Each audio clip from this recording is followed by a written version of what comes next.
The sonic toilet is out of order. Ah, the virtues of being non-corporeal. Well, friends, we're back at it again, talking Star Trek Prodigy Season 2. We're up to Episode 7. This is the one entitled The Fast and the Curious, which makes sense because they're family here. If you don't want spoilers, those do lie ahead, so take this as your last warning. Let's crack into the show. So just to reference something I've talked about in my last couple of videos, it was confirmed here that Dr. Noom, or Noam, or however you pronounce it, the Tellarite played by Jason Alexander, he is the head counselor, so that leaves up in the air who is the CMO. Is it the Doctor, or is it somebody else? Irrelevant to this storyline whatsoever, so just wanted to get that out there. This is another fast-paced action kind of side adventure, side quest, and I don't hate that. I theorized last episode that we were shooting forth right into the mid-season kind of finale arc, but this took another detour, but it really did cause pivotal things to happen within the storyline, but it also gave us a nice episodic adventure of a kind of pseudo-space race, but also dealing with a bunch of different character relationships and things.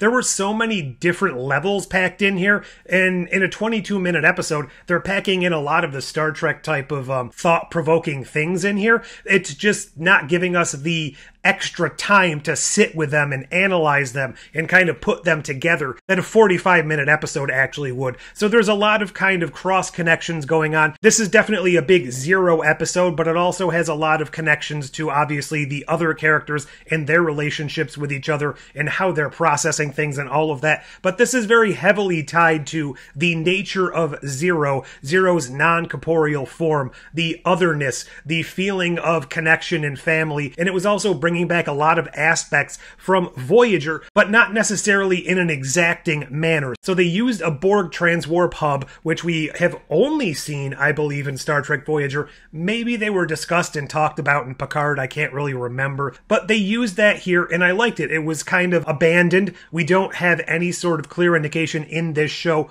what the current state of the Borg are, so you have to kind of draw upon other current Star Trek shows to bring in that real realization as to what's going on with them. They are scared. They are afraid that there are actually Borg still around. Remember back to season 1, they actually did have encounters with them, and then something does go wrong. Turns out it isn't a Borg, or is it? See, they land on this planet where a Kazon had sent some sort of technology up to kidnap them. Turns out later on in the episode, however, it's not the Kazon doing it, which, thank God, isn't the case, because if there's one thing we've determined from Star Trek Voyager, and I guess ancillarily like Lower Decks and stuff, the Kazon are pretty much a joke. They don't have any sort of real technological capacity of their own. They're scavengers. They're basically supposed to represent like LA gangs or something like that. So to have a huge baddie actually be a Kazon would have felt a little bit disingenuous to the Star Trek canon, but to be shown here that it was actually technology gone amok, and it was some sort of AI program that was really behind it all. It turns out that it originally was a training program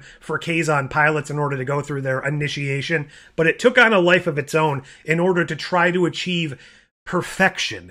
And the fact that this is all occurring just outside a Borg transwarp hub felt a little bit like there has to be a heavier connection there, and I don't know if it's supposed to be partially assimilated, or it was just kind of, I don't know, through some sort of subspace Wi-Fi. It was too near the subspace conduit, the transwarp conduit, and it was feeding off of the Borg knowledge, so it was kind of being corrupted and assimilated in a certain manner. I don't know, I'm probably thinking way too far into this, but it definitely can't be a coincidence that this thing happened at the same time they were dealing with the Borg stuff in an episode, especially when they kind of pseudo-assimilated Murph and all of the little tubules and tentacles coming down. It was very visually representative of the Borg aesthetic we've come to know in Star Trek. However, this being a pure AI, it didn't have any kind of feelings towards organics whatsoever. Now, there are a lot of theories bouncing around out there about what the Borg truly are, because back in their first appearances in TNG,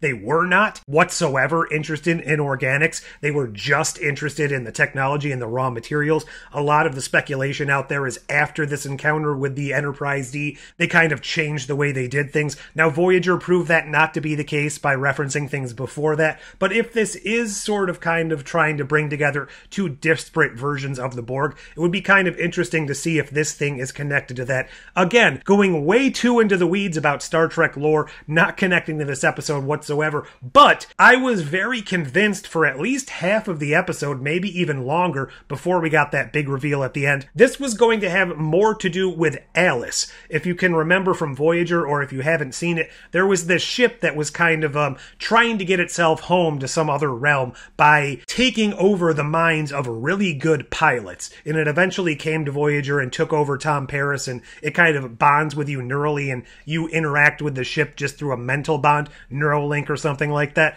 I thought that's what this was going to be. I thought it was either going to be Alice herself, whatever that ship is actually called, or something that was created by the same beings, the same people, a relation of some sort. Maybe even the Borg attempted to assimilate Alice, something along those lines. I was mistaken, or at least it wasn't overtly referenced that this was the case. There were a couple of mirroring elements within this episode. We saw that our version of Gwyn, the organic version, she damaged her temporal stabilizer, and she was kind of losing sync with our reality, starting to fade a little bit. We also got to see at the end of the episode that Majel was following the holographic version of Gwyn, and her program was kind of glitching out a little bit. Now we know her personality is swapped, and that's not actually Gwyn's real mind within that body, but based on the events at the end of the episode, at the very end of the episode, some sort of time tentacles froze everything and came out and just tried to scoop her up. Time tickles? Temporicles? Whatever you want to call them. Obviously, that wasn't the real Gwyn, and it was a mistake, but her hologram was blipped out of existence. Obviously, I believe this is setting up for next episode that Majel is going to notice Gwyn blipped out of existence, not the time tentacles per se, but she will think that something happened to the stabilizer and she was kind of sent careening through time or erased from time or something along those lines. The only thing that'll be interesting there is if she is erased from time and they still have memory of her, doesn't that kind of prove she wasn't erased from time? Not sure how that works, but I think that's what we're setting up for next episode. So Gwyn will be gone. The time bandits or whatever they are out there did not yet succeed because they took the false Gwyn, and it's going to give our crew on the Voyager a bit more time to put all the pieces together and realize our actual Prodigy crew has stolen the Infinity and they're off trying to save Chakotay over in the Delta Quadrant somewhere. I guess the very last thing we need to discuss is the sacrifice of Zero. Now, Zero did not die. Zero was non-corporeal. That was actually dealt with this conversation with the AI in this episode, and it's also been brought up a few times throughout the season, which is why I felt like this is going to be an ongoing arc, and it definitely seems like we're moving that forward by sacrificing themselves and destroying their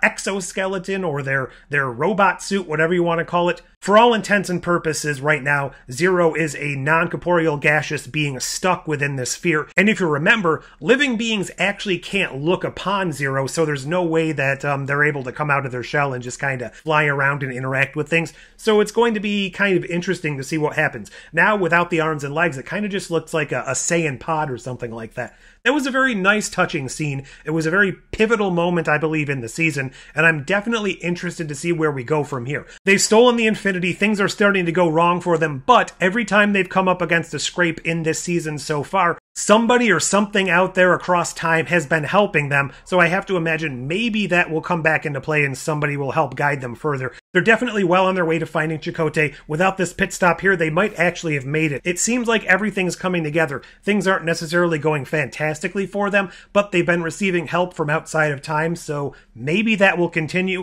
and I just can't wait to see where we go from here. What did you think of this episode? Did you catch a lot of the references? Are you enjoying the characterizations? Whatever you thought, leave all that down below. Like, share, subscribe to all those YouTube things, and until next time... With a team like this one, I'm confident we'll make it through the journey, no matter what comes next.